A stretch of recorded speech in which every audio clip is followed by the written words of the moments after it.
Qual é a razão social da sua empresa? Qual é a razão social da minha empresa? Seja você bem-vindo a mais um Negócios em Foco, seu talk show semanal com novidades, notícias, entretenimento, dicas e insights do mundo corporativo e do mundo empreendedor. Episódio de hoje muito especial com uma pessoa que eu tenho uma admiração profunda, já tive a oportunidade de estar um pouco mais próximo, conhecer um pouco mais da história, dos valores e do caráter. E, de novo, como eu sempre digo, a gente sempre aumenta a régua do nosso programa, trazendo pessoas que estão fazendo de verdade ações tão transformadoras que têm impactado todo um ecossistema. E hoje nós estamos trazendo o Emerson Davi Silva. Ele é presidente da Calypso IPI, uma das maiores empresas de importação de EPIs do Brasil. E ele está fazendo um processo que, olha, de verdade, vocês precisam ouvir essa história. Porque a empresa não para de crescer e ela cresceu muito mais através dos olhares dele. Emerson, muito obrigado por estar aqui com a gente. É um prazer te receber no nosso talk show. E a sua história, eu estou ansioso para ouvir, porque eu conheço o que está acontecendo agora, né? Esses números incríveis que você tem trazido para esse negócio. Mas essa história do Emerson lá atrás eu vou conhecer junto com a nossa audiência. Obrigado. Obrigado você pela oportunidade de estar aqui. É muito bom poder falar da nossa história, falar para as pessoas como chegamos aqui e o nosso dia a dia. É muito bom poder falar da nossa história. Emerson, hoje a gente olha para o legado que você já está construindo, né? Eu tenho certeza que vai ficar para a posteridade tudo isso que você tem feito. Porém, a gente não começa empresário, empreendedor, diretor, administrador. Não começa assim, né? Começa de algum lugar que vai nos guiando para o mundo dos negócios. O que é a tua história? De onde você veio? Qual a tua origem? Na verdade, não começa mesmo, né? A gente vai galgando isso, né? A minha história, na verdade, eu sempre tentei ser representante comercial. A vida toda eu falei, não, vou ser representante comercial. Mas nunca a vida me permitiu isso. Ela sempre me levou para a gestão, né? E comecei a minha primeira etapa de gestão foi numa fábrica de eletrodo que eu trabalhei em duas fábricas de eletrodo, fui gerente de uma por 3 anos, fui gerente de outra por 4 anos, e, e foi nessas fábricas onde dois professores me ensinaram uma boa parte de fazer gestão. E eles me ensinaram que a vender, a como você conquistar esse negócio no dia a dia. Porque vender é fácil, né? Mas você ter um treinamento, você ser aquela pessoa que busca a venda todo dia, não desiste, fazer pessoas acreditarem nesse processo é muito importante e difícil, porque muitas pessoas desistem no primeiro obstáculo. E essas duas pessoas marcaram muito na minha vida, são meus amigos até hoje, falo muito com eles, e depois de um bom tempo eu descobri o EPI. No ano de 2022 eu descobri o EPI, comecei a trabalhar numa fábrica de calçados, e nessa eu galguei minha vida, né, entre supervisor, gerente e diretor comercial. Bom, você disse algo muito importante que vale a pena a gente ressaltar. Você tentou ser representante, mas a vida te levava para o mundo da gestão. Eu diria que as pessoas têm medo de altura, de falar em público, de gerenciar pessoas. Acho que esses são os maiores medos que a sociedade tem hoje. Quase todos os líderes e empresários que eu conheci disseram: olha, Adriano, negócio eu domino, aprendi bastante coisa, mas quando fala de pessoas, e como alguém pode dizer que a vida levou ele para a gestão? É. Como que foi esse encontro com a gestão? Tanto no, quando eu falo do eletrodo, né, que é um dos lugares que eu comecei, eu sempre falei, vou ser representante comercial. E uma dessas pessoas virou para mim e falou, mas você tem o dom de liderar as pessoas. E você precisa trabalhar nisso, né? E ele sempre falava para mim, estou te falando de 25 anos atrás, quase, ou mais até, que é o processo e as pessoas, né? E ele me incentivou tanto a fazer isso, E eu sou de uma época onde que eu fiz essa gestão pelo o estado de São Paulo e o sul do país, que eu de carro. Eu andava de Ó, carro. Eu fiz, não foi uma vez, foi algumas vezes, Pelotas, São Paulo, direto, de carro. Eu saía de Pelotas e amanhecia em São Paulo.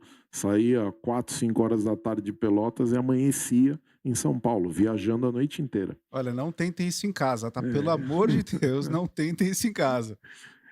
Eu fiz isso muitas vezes. E quando eu fui aprendendo a fazer, e aí eu me dediquei a cursos, fui fazer tudo que eu encontrava sobre como gerenciar pessoas, eu fui fazendo, porque esse é o grande desafio, que é o que você está falando, né?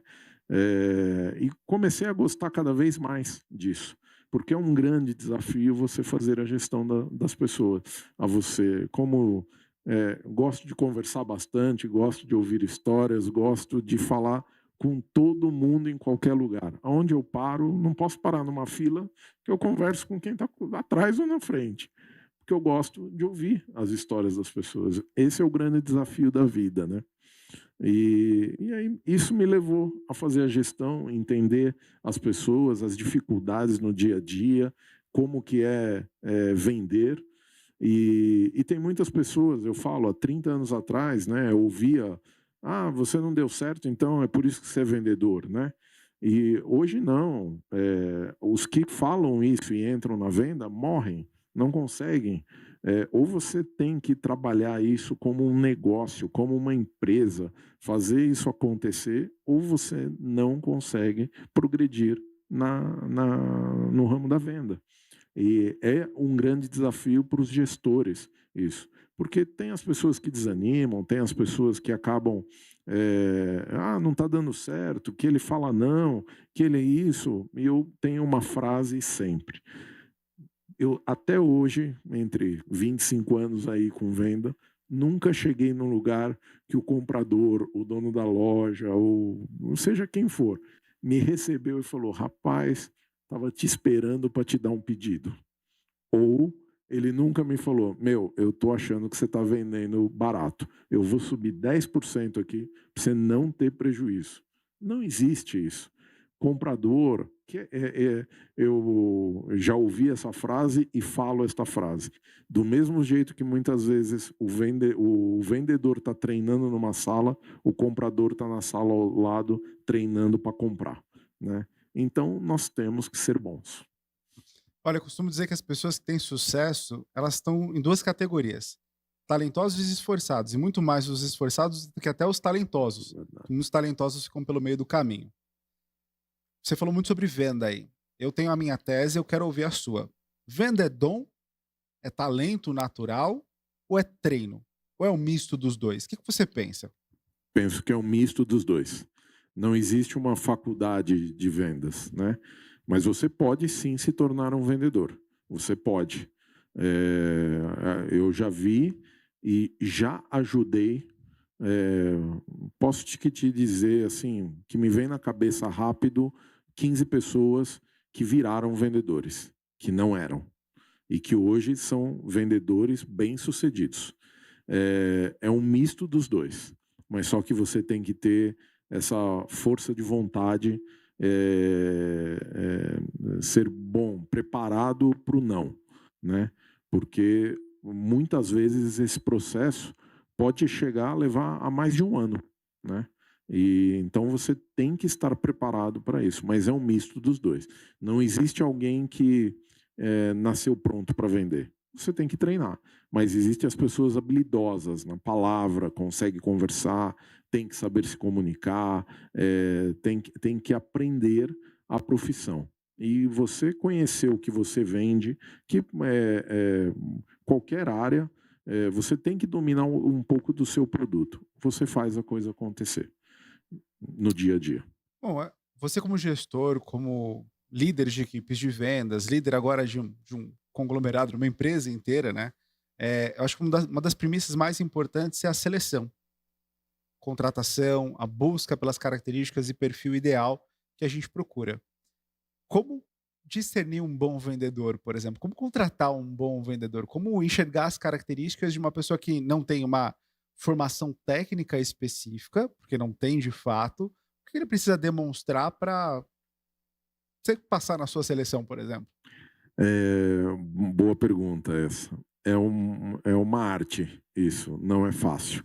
E digo para você que muitas vezes nós erramos bastante, porque todo mundo que chega na nossa frente, quero ser vendedor, quero trabalhar, quero vender e tudo mais, ele chega extremamente empolgado, né? Porque ele muitas vezes ele olha em volta e ele fala, é fácil vender, né? Mas o grande desafio é com ele mesmo. Não existe. Se eu falar para você que eu acerto 100%, não, às vezes vai no que o cara quer, né? No que essa pessoa busca, o que ele quer para a vida dele. E muitas vezes eu olho as empresas que ele trabalha, ou já contratei gente que ele falou: Meu, hoje eu não tenho nenhuma empresa, eu preciso de uma oportunidade. Então, a minha entrevista com essa pessoa é o quanto ele está preparado para aguentar a pancada do dia a dia. Quanto ele está preparado para resistir às maiores dificuldades, né? Então, é isso que eu tento tirar dele. Você está preparado para aguentar a pancada do dia a dia? Porque não é fácil, né? E o cara... e muitos, às vezes, já tive pessoas que eu falei, esse cara não vai conseguir, né? Não vai dar certo. Mas também já tive situações onde eu falei, esse não vai dar certo, mas tá bom, eu vou dar uma oportunidade para ele. E o cara foi. E também tem ao contrário, né? Muitas vezes. Aquele cara experiente, aquele cara, não, já fui vendedor, quero começar, mas o cara não se adapta ao produto, porque tem isso também, né? Ele pode não se adaptar ao produto que nós vendemos. Então, tem que mudar. Ele tem que achar um nicho de trabalho para ele. Eu acho que tem aquela máxima que dizem, né, que o Jordan, que é o maior jogador de basquete da história, ele errou muito mais vezes que ele acertou, mas ele acertou nos momentos decisivos e por isso ele se tornou o maior da história, né? Então, Isso. como um bom recrutador, óbvio, vou testar muitas pessoas, mas as que eu acerto constroem um legado e a empresa cresce e, consequentemente, você cresce, né? Então, é Sim, nessa sim. linha. Quando a gente olha para a geração atual, por exemplo, para essa mudança do mundo, a gente percebe um desafio hoje sobre expectativa e realidade, da velocidade que as pessoas querem resultado. A gente sabe que a venda, muitas vezes, ela demora um certo tempo para ser construída. Para a gente conseguir chegar no objetivo com o cliente, você tem que desenvolver muitas habilidades, e uma delas eu diria que é a inteligência emocional, Sim. talvez seja a principal. Você tem visto uma diferença entre o perfil do vendedor antigamente e o perfil atual? Você acha que hoje a gente tem que investir mais em treinamento, mais em desenvolvimento? Qual que é a tua visão sobre o mercado? Temos. Hoje, se nós não investirmos muito mais em treinamento, fica difícil, né? E existe dois modelos, né? Existe as empresas que eu passei, a maioria delas você trabalha com representante comercial, né? Ele não é o seu vendedor. Então, quando você trabalha com representante comercial, ele trabalha com várias pastas, né? Nesse caso, o que nós temos que... esse representante comercial, você pode dar o treinamento para ele, você pode mostrar para ele como funciona o seu produto, qual é o seu produto, você pode fazer tudo isso com ele. Mas, eu falo sempre, é ele que tem que querer, né? É a primeira grande força. Ele tem que falar, eu vou aprender, vou fazer e vou vender. Então, ele consegue esse desenvolvimento porque ele já está acostumado, né? Ele precisa entender um pouco do nosso produto e por isso que você sempre pega vendedores mais ou menos no mesmo caminho que o seu. Quando você fala de um vendedor, que é um vendedor interno, às vezes, por telefone, esse você tem que treinar diferente. Além de você dar um treinamento muito forte para ele de produto, ele tem que entender o seu produto. Você imagina a insistência dele num telefone para ele vender. Por quê? Porque ele faz mais ligações que um cara visita na rua, claro, mas ele toma mais não também. Então, o desafio é muito grande, né? Então, ele tem que ser ágil num orçamento, ele tem que ter as palavras certas num telefone, ele tem que ser bom e conhecedor do que ele está vendendo, para ele ser numa conversa muito direta com quem está do outro lado da linha. Por quê? Porque a questão é tempo, hoje em dia, né? Eu falo, as pessoas têm pouco tempo, né? Você é consumido por várias coisas. E o vendedor na rua, ele também sofre tudo isso. Ele sofre tudo isso. Porque, além de tudo, ele tem que ser muito bom, porque ele enfrenta o trânsito, ele enfrenta uma série de coisas, ele tem que ser bom no convencimento de cada lugar que ele está e poder apresentar este produto. Então, o treinamento e treinar venda, treinar o que falar, como falar e o que falar, eu falo, é importante. Muitas vezes os vendedores perdem vendas porque eles não sabem o que eles estão falando e eles deixam de oferecer o produto de qualquer empresa que ele trabalha. Olha só que dica importante, principalmente para quem está querendo escalar uma operação de vendas, né? Quando sou eu sozinho é mais tranquilo, agora quando você começa a escalar, tem outros desafios para enfrentar. Bom, você saiu de uma jornada profissional, você disse que foi meados de 2022 que você encontrou o EPI. É, Foi não, 22 ou foi uma outra data? perdão, desculpe, se eu falei 22 está errado, 2002. 2002, então tem uma jornada muito grande. Jornada, não, desculpa, eu falei, me confundi. 2002, quando eu encontrei o EPI. A gente fala EPI, parece uma coisa assim totalmente distinta da nosso É, cotidiano, da nossa realidade, mas o EPI está presente em todos os lugares, né? Traz um tudo. pouquinho para a gente da cultura do EPI. O que é a cultura do EPI no Brasil, por exemplo? O EPI no Brasil é muito forte e tem muito a crescer, né? Vamos falar dos últimos 20 anos, já cresceu muito, porque as leis são muito, muito duras, né? E precisam ser para proteger a pessoa numa obra, num trabalho que ele necessite, em olhos, mãos, pés, corpo, tudo. De extrema importância o EPI e usar o EPI correto, né? Muitas vezes as empresas acabam não olhando isso, né, e deixando em algumas áreas talvez o EPI que não é correto. E as pessoas acabam se machucando. Tem também o funcionário que se nega a usar EPI, recebe e não utiliza o EPI, né?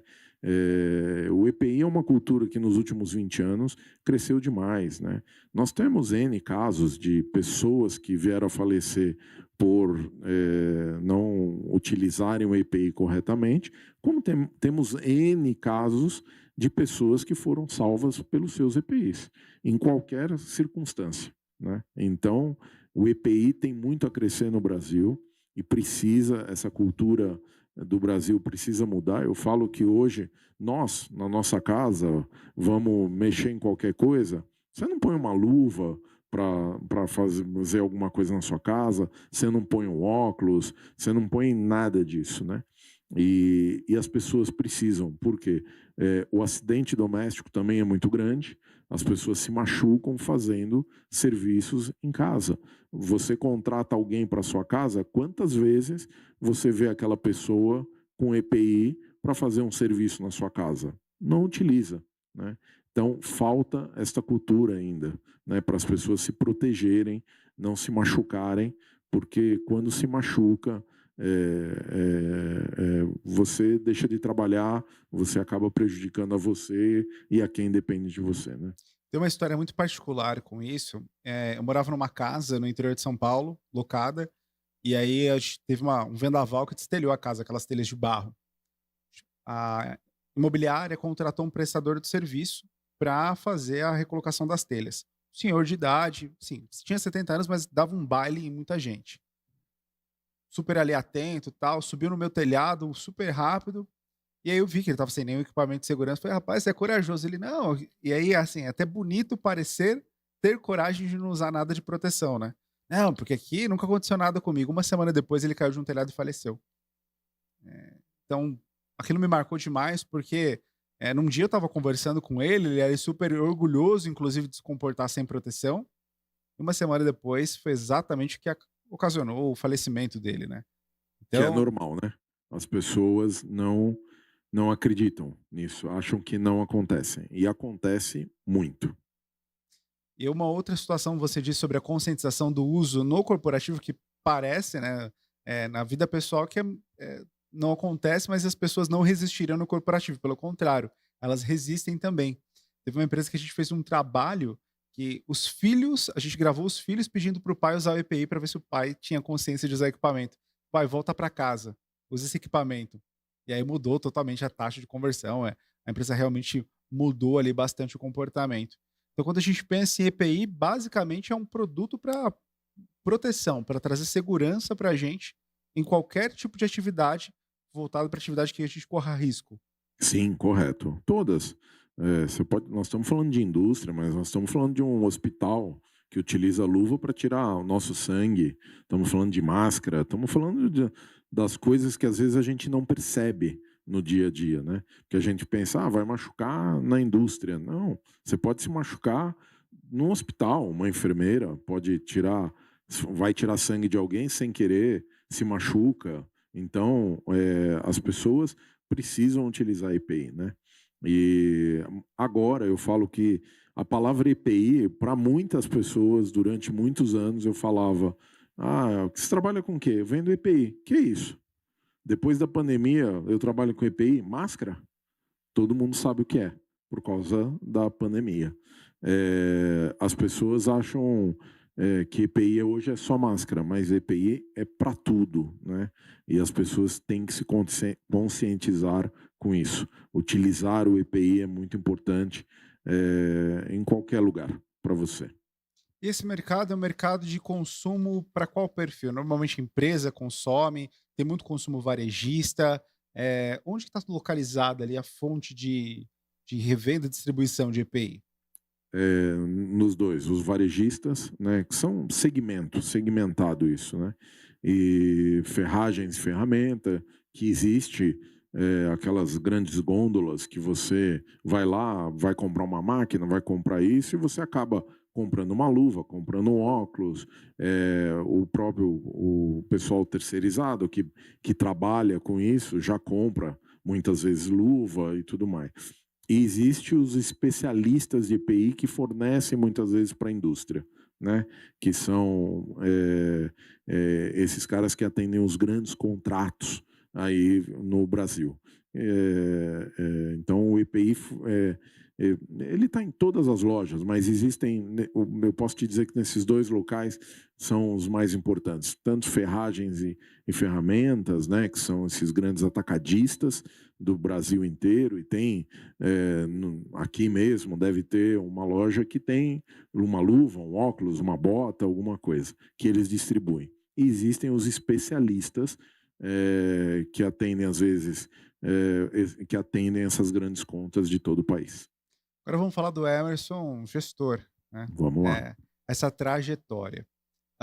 Imagino que mesmo sendo um produto que tem uma necessidade muito grande, tem uma distribuição muito grande, formar time de vendas para vender esse produto não deve ser tão fácil por conta desses fatores que a gente já falou. Inteligência emocional, a disciplina, o processo. Você como gestor, começou numa base e hoje diretor de uma empresa. Como um líder pode crescer nessa área sabendo que lidar com gente, lidar com vendas não é nada fácil? Cara, como chegar num patamar de crescimento? Tem muita gente que está assistindo a gente que é empresário, mas talvez tenha uma pessoa aí que está querendo crescer na empresa, querendo buscar uma cadeia de comando aí, se tornar um líder. Como é que você conseguiu esse feito na sua história? Não existe uma receita pronta, né? A gente começa primeiro determinar onde você quer chegar, né? É o grande objetivo em toda minha vida. É aqui que nós vamos chegar, quais são as nossas metas, quais são os nossos objetivos. Dentro da Calypso, que eu estou aí há 2 anos e 4 meses, depois que eu apresentei para os acionistas um primeiro objetivo, né, dos próximos 2 anos,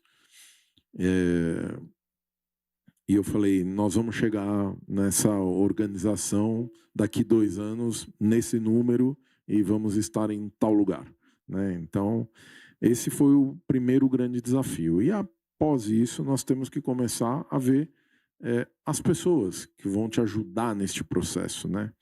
E uma das principais coisas dentro de uma empresa que aprendido com os cursos, com os grandes líderes, né, é a gente arrumar os processos, né? A hora que você organiza o processo, as pessoas começam a se encaixar automaticamente nas coisas, né? Então eu falo que o grande objetivo hoje é arrumar o processo de toda a empresa. Quando este processo está mais ou menos alinhado, você começa a procurar as pessoas que se encaixam nisso. E você arrumar o vendedor, ir atrás das pessoas que vão te ajudar a vender este produto, a fazer isso acontecer, às vezes começa a vir naturalmente. Por quê? Porque as pessoas começam a te enxergar, as pessoas começam a te ver, as pessoas do ramo começam a falar, oh, esse produto aí eu acho que eu posso vender. Então, começa a aparecer as pessoas que vão se adaptar a essa venda, né? Então, este é o grande objetivo, né? Você trazer essas pessoas para dentro desse processo e você começar a escalar a empresa, começar a escalar o processo e separar quem é quem no processo. Quando você pega uma empresa como a Calypso, por exemplo, que tinha uma maneira, uma atuação, ela agia de uma maneira e foi bem sucedida até hoje. E aí você começa a mudar os processos da empresa, as pessoas sentem, né? Mas também entendem. Aqueles que querem aproveitar este momento e falam, vou crescer junto, as pessoas vêm junto. Elas começam a interagir, elas começam a chegar perto. E a empresa começa a escalar, porque todo mundo começa a perceber o seguinte, bom, eu vendo, eu ganho mais, porque é difícil quando você começa a mudar as coisas. Mas a hora que a pessoa começa a entender que é bom para ela, que ela começa a ganhar, que ela começa a ter mais facilidade, as coisas vão embora. Tem os que desistem também, mas começamos a escalar o processo. Só para dar um pouco de contexto para quem está nos assistindo, claro, fale aquilo que é possível, tá? Eu sei que tem muita coisa que está acontecendo na Calypso que é parte desse projeto de crescimento dela. Mas como a Calypso estava dentro do possível, quanto tempo a Calypso tem de história e o que você fez que revolucionou tanto? Porque eu sei que tem mudanças ali de estrutura física à metodologia de trabalho. Eu sei que a Calypso hoje está posicionada em vários estados brasileiros, e aí também tem outro ponto, né? A cultura de cada região e a gente adaptar a cultura da empresa. Se puder trazer um panorama para a gente desse legado antes de você na Calypso e depois, durante, né, o seu processo lá? A Calypso é uma empresa hoje de 29 anos, né? Completamos o ano passado. Esse ano completamos 30 anos. Eu cheguei na Calypso em 2021. A Calypso era uma empresa extremamente familiar, né? E eu brinco sempre com os acionistas, né, que são os corajosos, que um dia resolveram vender 2 papagaios, 3 periquitos e falamos, vamos buscar meia dúzia de óculos na China. E eles contam a história, dizendo que eles foram para a China preciso de um pallet de óculos, né? E compraram um pallet de óculos. E vieram, começaram a vender, começaram a fazer. Só que quando você olha a história lá atrás, né? Que é fácil às vezes você olhar para eles, os caras hoje são ricos, os caras são isso, os caras estão bem. Mas ninguém olha lá atrás, né? Porque eles foram com a cara e com a coragem, né? Estou te falando de 28 anos atrás, que não tinha como... mandava e-mail, né? Mandava uma carta lá. Bom, conseguiram marcar e foram atrás das pessoas. E a Calypso veio se construindo com as pessoas internas, né? Foram trazendo, as pessoas foram melhorando internamente. Só que ela chegou num momento que os acionistas falaram: nós temos que tomar uma decisão. Ou nós passamos a ir para o mercado, passamos a profissionalizar o mercado, porque antigamente tinha 3 empresas que importavam luva no Brasil, luva e óculos, né? Eram poucas. Hoje tem 20, né? E todo mundo vem se profissionalizando cada dia mais. O mercado ficou muito grande, o mercado é muito grande de EPI. Quando eu fui contratado pela empresa, era profissionalizar a empresa, né? Eu falo que eles tiveram uma colocação muito boa, né? Porque quando eu entrei na empresa, os 4 primeiros meses da empresa, os acionistas viraram para mim, eu naquela semana, você chega, você não sabe nem onde tem água, né? E os acionistas viraram para mim e falaram, se nesses 4 meses você descobrir aonde toma café, eu estou feliz. Não estou preocupado, não vou te perguntar de venda, não vou te perguntar de nada, não se preocupe. Se tiver que ficar 6 meses assim, você vai ficar. E o que vocês querem? Que você faça um raio-x da empresa e me fale aonde nós vamos. Uau. Essa foi a sacada. E a partir daquele dia, eu falei, bom, então não vai me perguntar de venda? Não é com você. Deixa, vai continuar andando tudo do jeito que está. O dia que você falar para mim, agora estou pronto, eu passo o bastão. Beleza.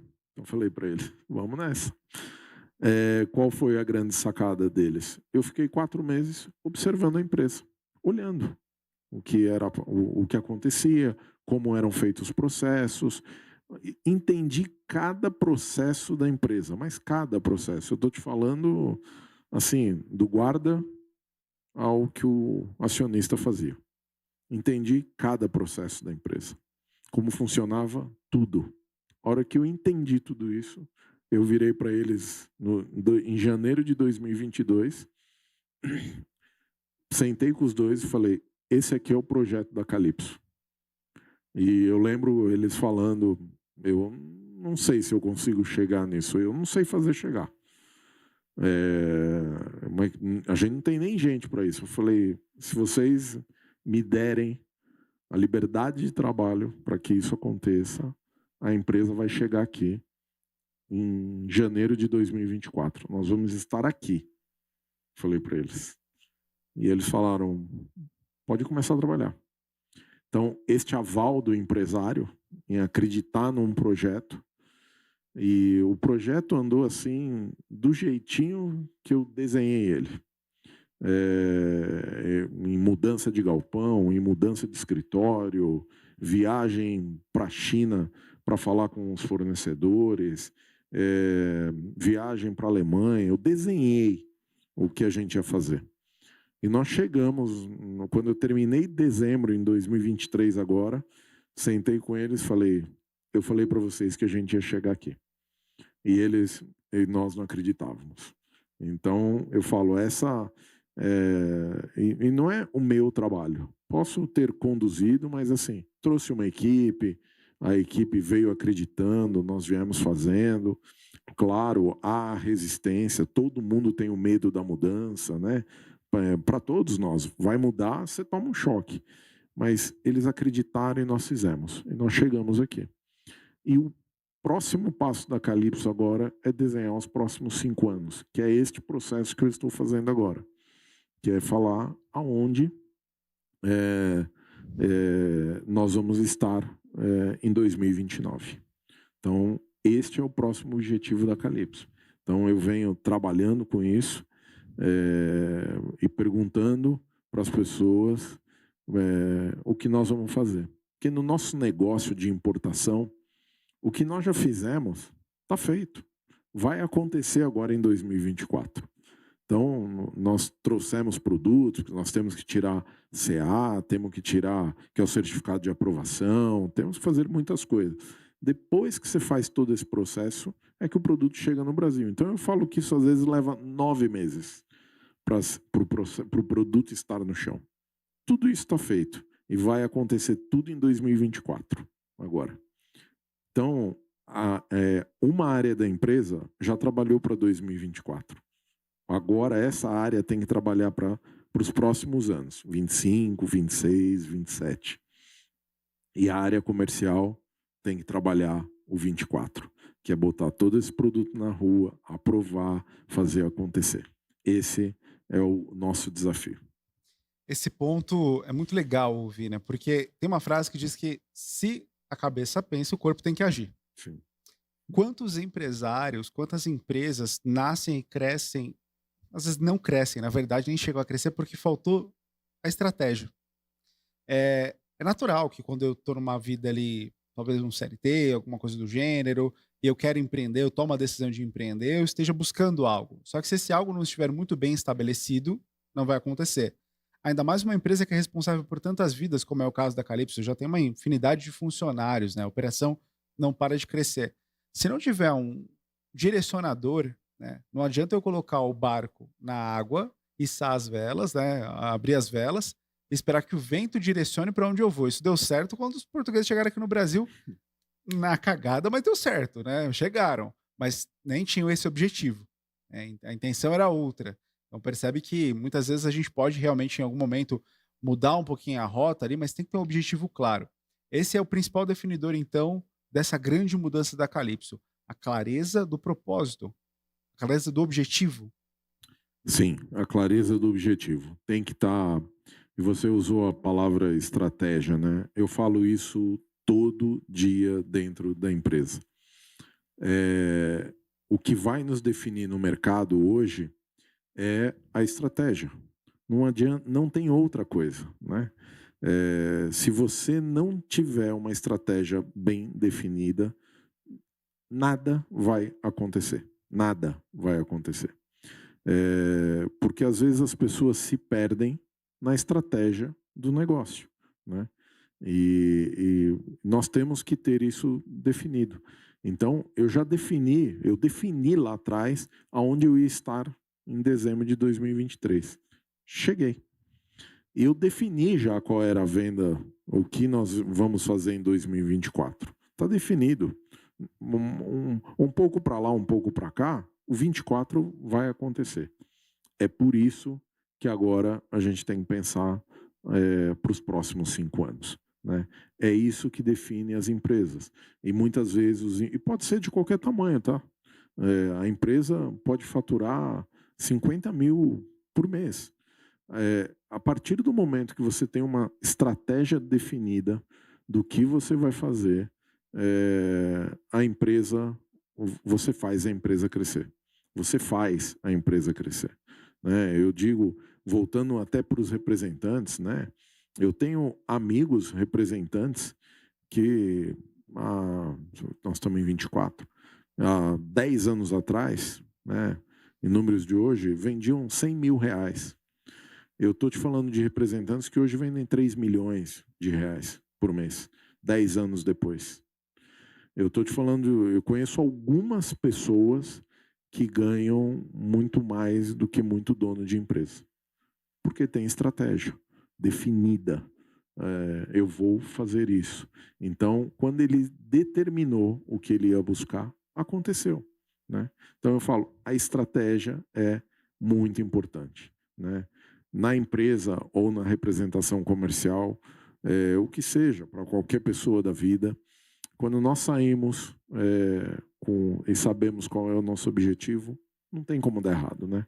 Você faz acontecer. E muitas vezes as pessoas se perdem no caminho, né? Deixam que uma ventania te tire do rumo. E não pode. Nós temos que sempre lutar com esse objetivo, falar, nós vamos chegar aqui. Muitas vezes, no meu caso, dentro da Calypso, algumas pessoas ficam pelo caminho, porque não estão alinhadas com esse objetivo. Né? Porque a hora que a empresa traça o objetivo, acabou. Nós temos que buscá-lo. E as pessoas, às vezes, não acreditam ou não fazem o que precisam. Se a gente for olhar para a estratégia, isso não é só para a empresa, né? Não é só no corporativo, para um ecossistema tão grande. Se na nossa casa a gente não tem estratégia, Sim. não dá certo. Se a gente no planejamento da nossa carteira, do nosso dia de atendimento, eu estou há mais de 20 anos nessa área comercial e eu sei muito bem disso, né? Tanto os meus pares, quanto algumas pessoas que eu pude acompanhar ao longo dessa jornada, eu vi que faltava estratégia. Chegava de manhã e começava a trabalhar quando ia para o trabalho, né? E Isso. parava de trabalhar quando saía do trabalho.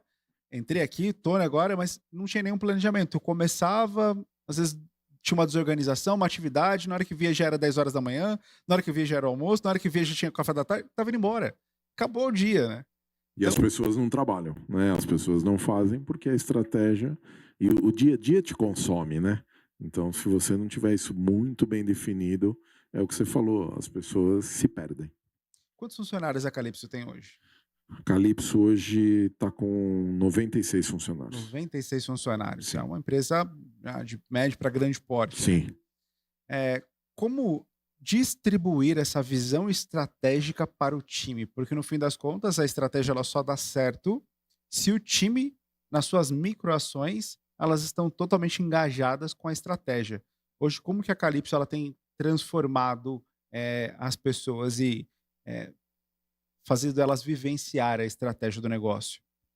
Até uma informação, 96 funcionários e mais 60 representantes pelo Brasil. Tá? Esse é o nosso número. É a grande dificuldade, muitas vezes, em qualquer empresa de qualquer tamanho. Como é que você faz para essa estratégia chegar na ponta? Né? Muitas vezes, como é que eu falando aqui, como é que ela chega no meu representante? Né? Eu falo que é o treinar. Né? Então, eu, com a minha equipe, faço reunião com os gerentes principais, o primeiro escalão dos gerentes, faço reunião semanais com eles, para onde a gente acaba revisando tudo que a gente falou na semana passada, para ver se andou ou não andou, se está alinhado ou não está, e já colocamos no plano o que nós vamos fazer. Né? Esse, para mim, é fundamental, porque as pessoas acabam não teve tempo, não fez isso, não fez aquilo. E a partir do momento que você começa a chamar essas pessoas para essa responsabilidade de que eu vou ter que falar a semana que vem que não está pronto, eu vou ter que falar que não fiz, as pessoas começam a levantar a mão. Porque pode ter de tudo. Você pode ter áreas que estão atoladas, que não estão extremamente sufocadas, porque a demanda é muito grande. Eu acho que aí é onde entra o gestor. Nós temos que ir lá e falar o que está acontecendo com você, o que está te faltando. É mão de obra, equipamento, o que falta para você atender essa demanda. Muitas vezes a gente tem que terceirizar o trabalho de algumas áreas que sejam possíveis para que essas demandas aconteçam. Né? Então, eu acho que você fazer um checklist aí semanalmente com a equipe, dar uma alinhada com toda a equipe, começa o alinhamento principal da empresa. Quando você alinha isso, e eu sei que a demanda é alta, eu às vezes cobro da equipe algumas coisas, pera, você acha que você está... respira, né? Para de viajar um pouco, fica na sua base, porque você precisa pensar. Né? Não adianta muitas vezes a gente sair na loucura. Nós temos que ter a habilidade de parar, criar estratégia e falar: vamos lá, que agora nós temos ela montada. Então, muitas vezes é preciso recuar um pouco. Então, acho que esse é o grande o grande trabalho, né, que nós temos que fazer. Tem uma frase que eu gosto muito do Peter Drucker, que ele fala que a cultura come a estratégia no café da manhã, né? É isso. A frase é extraordinária. É. E aí, muito bom isso que você trouxe para a gente, né? O líder, ele é um alocador de recursos. Talvez a estratégia, ela ainda demande de certos recursos para ela conseguir ser executada ao longo do tempo. Não Sim, adianta sim. quando eu era criança, enfim, acho que até hoje existe aqueles carrinhos de fricção que você vai puxando ele, chega uma hora que ele está no limite, ele começa a dar uns estalos. Talvez a sua equipe aí na tua empresa, ela tá dando alguns estalos, está faltando recurso. Então falta aí aquele olhar do gestor de pensar, poxa, o que que eu preciso aqui? Melhorar em treinamento, melhorar em estrutura, melhorar em equipamento, melhorar em posicionamento de mercado. talvez alterar ali algum desenho da estratégia, porque quando a gente faz um plano olhando principalmente para tantos anos assim, por exemplo, eu imagino que as empresas que tiveram um planejamento estratégico antes da pandemia olharam para a pandemia e falaram: "Meu Deus do céu, o que é que vamos fazer agora?", né. Então teve um redesenho. Para algumas aumentou muito a capacidade produtiva, porque empresa de EPI, por exemplo, teve um boom de equipamento, teve que mudar a estratégia de produção, e para outras teve que mudar, por exemplo, de não ter mais o atendimento físico e começar uma frente de tecnologia no delivery, por exemplo. Acho que essas foram as grandes mudanças ali impactantes. Então o líder ter esse olhar clínico para alocar recursos para garantir que o objetivo seja entregue é fundamental. E aí eu acho que tem um outro fator muito importante, e essa é uma das coisas que eu sei que é a sua habilidade, que é o contato com as pessoas, né. Números não mentem, mas pessoas sentem. Verdade. Então, ter a sensibilidade de olhar para as pessoas, que eu vejo que você tem essa característica. Hoje você enxerga que a gente consegue automatizar muitas coisas e demandar menos de pessoas, ou pessoas ainda têm um espaço muito importante em qualquer negócio? Eu acredito que pessoas são importantes em qualquer negócio. A automatização está aí, né? Mas ela está aí muitas vezes para facilitar a nossa vida, né? Eu conheço uma pessoa que trabalhou muito tempo com usina, né? E principalmente nós no estado de São Paulo, onde tinha o corte de cana, né? Daquelas pessoas, que era um trabalho horrível, né? E todo mundo falava, nossa, vai acabar, porque quando a usina não vai ter mais funcionário. E é um negócio que eu falo que hoje acabou aquele corte de cana, mas as pessoas tiveram que se especializar em outras coisas, em máquina, em como se adaptar ao novo modelo. Então, a tecnologia, ela ajuda a todos nós, né? Ajuda nós, vendedores, com app de vendas, com todos os recursos possíveis, nós temos que ter hoje para ajudar a nossa vida. Eu, particularmente, acho que se torna. Às vezes eu ouvi, há muitos anos atrás, o vendedor vai acabar, o barra representante vai acabar e tudo mais. E não acaba, né? Porque existe ainda, você tem que desenvolver, pode mudar a forma de trabalho, eu até acredito. Porque passar um pedido é fácil, né? Para qualquer empresa, para a empresa A, B ou C, vou comprar qualquer coisa. É só eu passar um pedido, entrar no site, comprar. Isso é fácil. Mas existe o trabalho de desenvolver, né? De ensinar, de como utiliza esse produto, como faz isso. Então, pessoas vão ser necessárias sempre. Eu não vejo que isso acaba. Muda a forma de trabalho. Isso muda. Eu acho que a forma de trabalho, ao passar dos anos, vai mudar. Como nós já tivemos que mudar muitas coisas, né? Se adaptar a esse novo mundo e que vem muita coisa, né? Inteligência artificial, uma série de coisas que nós vamos ter que se adaptar a isso. Bom, agora falando um pouco de artefato da cultura e do desenvolvimento humano, né. Tô sabendo que tem uma convenção vindo por aí, que é um momento muito importante, um marco, não sei nem se a gente pode falar isso aqui, viu. Pode, Pode pode sim, falar? pode. Fiquei até assustado, falei: "Vai que não podia falar, né". Hum. Mas o que que representa, por exemplo, esse momento, de reunir tantas pessoas? Eu sei que vem gente de todos os lugares do Brasil, são 60 representantes, como você disse. O que representa, esse momento para vocês? Eu acredito muito nesse modelo, né? Eu falo que é um momento de você alinhar a estratégia com a equipe, principalmente numa empresa hoje como a Calypso, que ela necessita. Nós em 2 anos, assim, a mudança é radical, né? Eu estou te dizendo que há 2 anos atrás, quando eu cheguei na empresa, o meu representante ainda passava o pedido em Excel para dentro da Aham. empresa, para uma vendedora interna jogar o pedido no sistema, devolver para ele e ele passar para o cliente. Então, olha o processo de demora que existia aí. Hoje não, estamos moderno, com app de vendas, ele faz tudo na frente do cliente. Só que outro dia nós sentamos e fizemos assim: o que nós mudamos em um ano? agora, nesse último ano, em 2023, porque a gente esquece o que a gente faz. E nós listamos tudo que nós fizemos. São 30 itens da empresa Uau! que mudou, que a empresa é outra, né? Que as pessoas faziam uma coisa e não fazem mais. E eu te digo que em 2024 tem mais umas 10 mudanças, 15 aí programadas pela frente, que tudo isso vai facilitar a vida das pessoas, né? E por que a convenção? É o momento do alinhamento, né? Entre representantes, equipe interna e tudo mais, estamos falando de 120 pessoas no evento, aonde sempre trazemos um palestrante para essa convenção e alinhamos os principais pontos. Mostramos todas as novidades para a empresa.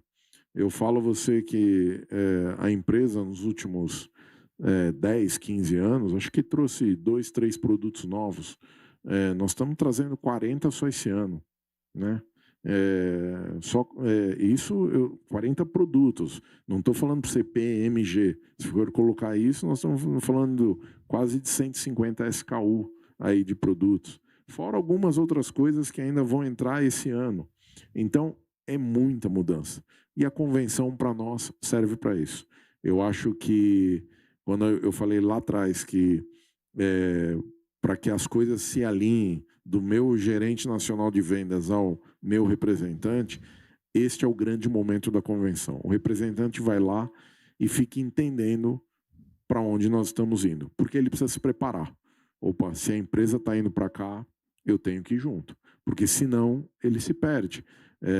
Se eu não falar para ele para onde nós estamos indo, ele acaba tendo problema. Acho que isso mexe muito com o senso de pertencimento, né? Correto. Fazer as pessoas verdadeiramente sentirem que elas pertencem a esse projeto, que as mudanças não foram feitas por alguém externo e que ela não está envolvida, só faça, só executa. Não, a gente está mostrando para você tudo que está mudando e está mudando para você e por você para que seja melhor para todos nós, né? Sim, e muitas vezes as pessoas, no começo as pessoas sentem, eu ouvi muito isso quando eu cheguei, né? Nossa, vai acabar com a empresa, tá querendo, vai afundar a empresa, vai não sei o quê. Mas depois de 2 anos eu já escuto, nossa, eu fui um que falei lá, vai acabar com a empresa. E hoje eu falo, estou no céu, né? Porque as pessoas às vezes entendem, nós tivemos um crescimento aí no último ano de quase 40%. 40% no último ano. No último ano. E as pessoas entenderam que passaram a ganhar mais. Então, eles entenderam o quanto é importante acreditar no projeto. Porque eu estou mudando a vida dessas pessoas. A Calypso está mudando. E para onde nós estamos escalando a empresa, vai mudar muito mais, né? Na última convenção, eu virei para eles e lembro da frase: daqui 1 ano, vocês vão ver todas as mudanças que vão estar aqui. E eu falo a vocês que em 2 anos, nesta sala que nós estamos, a empresa não vai caber. Nós já tivemos que aumentar um pouquinho a sala deste ano para a convenção. Mas eu falo, essa transformação é muito importante. O ser humano, ele, por mais que a gente tenha algumas habilidades, algumas características, ele não nasceu desejando mudança, né? Se não fosse por guerra, por fome, por disputa de território, muito provavelmente a gente estaria todo mundo na mesma região do mundo até hoje, né? Não teria mudado para regiões diferentes, não nasceu para mudança. Mas eu acho que tornar essa mudança uma mudança mais flexível, mais acessível, que é o que vocês têm feito, contribui muito. Nessa reta final do nosso episódio, quero te fazer uma pergunta agora a nível pessoal, se você me permite. Claro. Quando que sua vida começou a mudar, Emerson? Quando que você sentiu que, a partir daquele momento, tomando as decisões que você tomou, os comportamentos que você teve, a partir daquele momento, se você continuasse fazendo aquilo, ia existir um crescimento? Teve algum momento que você sentiu esse estalo e falou, cara, agora eu senti que tá indo? Eu sempre gostei demais de trabalhar com vendas, né? E quando eu era 14, 15 anos lá atrás, 16 anos, sei lá, eu trabalhava num administrativo de vendas. E um belo dia com 17 anos, mais ou menos. Não, já tinha 18. Tinha acabado de completar 18 anos. Eu falei, isso não é para mim. Isso aqui não é para mim. Ficar puxando duplicata. E naquela época batia cheque na máquina, tá? Eu falei, entrei na sala do meu chefe, que inclusive foi meu padrinho de casamento depois. Olha só. Ele trabalhava numa empresa de alimentação. E eu virei para ele e falei, me manda embora hoje. Ele falou, mas por que? Você vai trabalhar onde? Não sei. Eu só sei que eu vou mudar minha vida. Eu falei para ele, eu só descobri hoje que não é isso que eu vou fazer da minha vida. Esse foi um primeiro momento que eu saí disso e vim para... foi quando eu arrumei o meu primeiro emprego de vendas, que foi vender eletrodo. Depois eu conheci o dono da fábrica e depois eu virei gerente dessa fábrica. Quando eu entrei no EPI, que eu entrei num cargo de supervisão de venda, quando eu cheguei a gerente nacional de vendas, eu lembro até hoje que o presidente da época da empresa, eu virei para ele e quando ele me deu, eu virei para ele e falei, cheguei aonde eu queria. Eu falei para ele, nossa, estou realizado. Falei para ele. Aí ele pegou e fez assim, não, você tem potencial para muito mais. Você vai longe. Ele fez. Sua vida não começou a mudar ainda. Ele fez. E eu falo que dessa época, quando eu passei a viajar ao Brasil, então muitas vezes as pessoas falam para mim, não dá para ir de carro, não dá para não sei o quê. Eu te digo, como eu disse, fazia Pelotas, São Paulo, não sei se você conhece a cidade de Montes Claros, norte de Minas Gerais. Cansei de fazer São Paulo, Montes Claros, 14 horas de carro. Cansei, N vezes. Cansei de viajar Belo Horizonte, São Paulo de carro, N vezes. São Paulo, Goiânia, N vezes. Então eu conheço tudo isso no chão, na estrada, rodando, conhecendo cada cidade, cada distribuidor. Eu já fiz isso. Teve um ano que eu tenho isso anotado. Num ano, eu peguei 216 voos no ano. Tinha semana que eu chegava a pegar 4 voos na semana. Ia para vários lugares. E eu era o gerente dessa empresa. E eu digo a você que foi aí que eu falei, o conhecimento, e cada vez mais eu busquei o quê? Conhecer pessoas, trabalhar, fazer o bem para todos.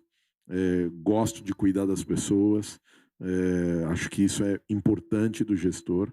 E eu falei, daqui para frente, minha vida vai mudar. Porque com este conhecimento que eu estou tendo, um dia vai chegar a oportunidade de eu falar, eu vou comandar e vou conseguir colocar isso tudo que eu aprendi na vida e transformar uma empresa, um grupo, pessoas e tudo mais. E aconteceu, né? E aconteceu.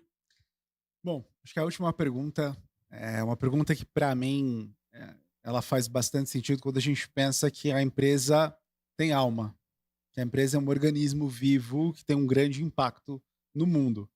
E essa pergunta foi um insight muito importante que eu tive ela. Eu falei, eu preciso levar isso para o programa para falar com esses líderes, para que eles mostrem para as pessoas que as empresas realmente são importantes na nossa sociedade, para que eles acreditem, né? Porque tem muito aquela cultura do empresário malvadão, do diretor que não pensa. Pelo contrário, a empresa é feita de pessoas, muitas vezes pessoas que saíram de uma situação extremamente delicada e cresceram, né? Então, essa pergunta, acho que ela vai resumir tudo isso. Qual é a razão social da sua empresa? Qual é a razão social da minha empresa?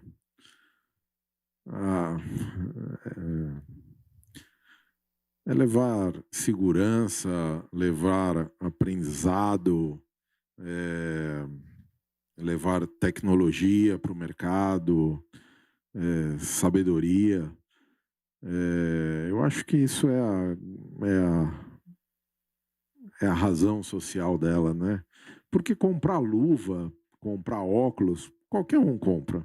Você pode ir lá e comprar. Mas você tem que saber transformar isso, né, em informação, em sabedoria.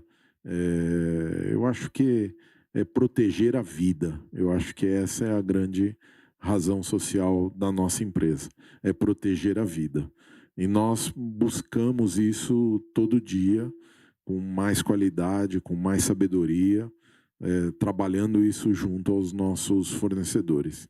Eu acho que esse é o grande objetivo, levar tecnologia, um aprendizado para as pessoas.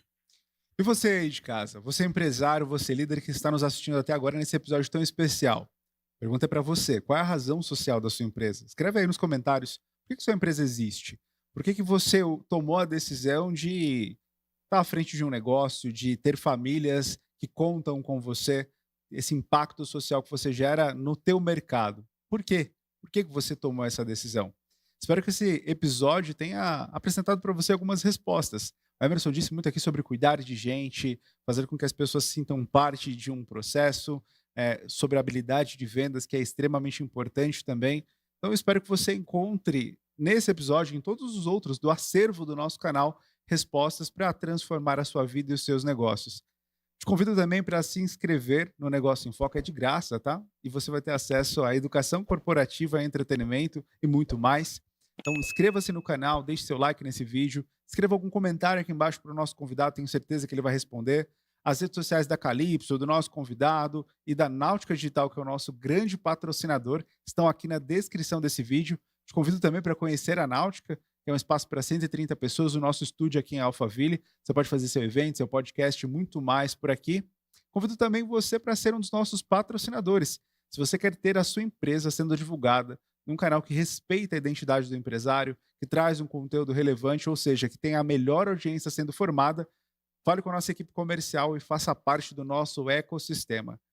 Emerson, muito obrigado. Foi uma honra ter você aqui com a gente. Você é uma pessoa que eu admiro, com toda sinceridade. Eu vejo o quanto você se esforça e o quanto você se dedica e o quanto as pessoas que estão com você, em função do seu exemplo, querem se dedicar ao dobro para poder honrar aquilo que elas acreditam que você depositou para elas, que é a confiança. Então você é um líder inspirador. É o tipo de pessoa que a gente quer ter aqui no nosso estúdio, nos nossos momentos. Estou ansioso para chegar aí final de 2024 para a gente falar das atualizações da Calypso, e 2029 então com certeza vai ter um programa especial contando a realização desse grande projeto. Obrigado por estar aqui com a gente, viu? Eu que agradeço e com certeza vamos voltar para falar ano a ano como anda o nosso projeto. Foi uma honra poder falar um pouco da minha experiência, trazer um pouco da Calypso aqui para os nossos ouvintes e todos. E muito bom. Agradeço muito por poder estar aqui com você. Obrigadão. Somos nós que agradecemos. E agradecemos a você aí de casa também que ficou todo esse tempo com a gente. Negócio em Foco é isso, educação e entretenimento para você. Até o próximo episódio, até a próxima semana. Tchau, tchau.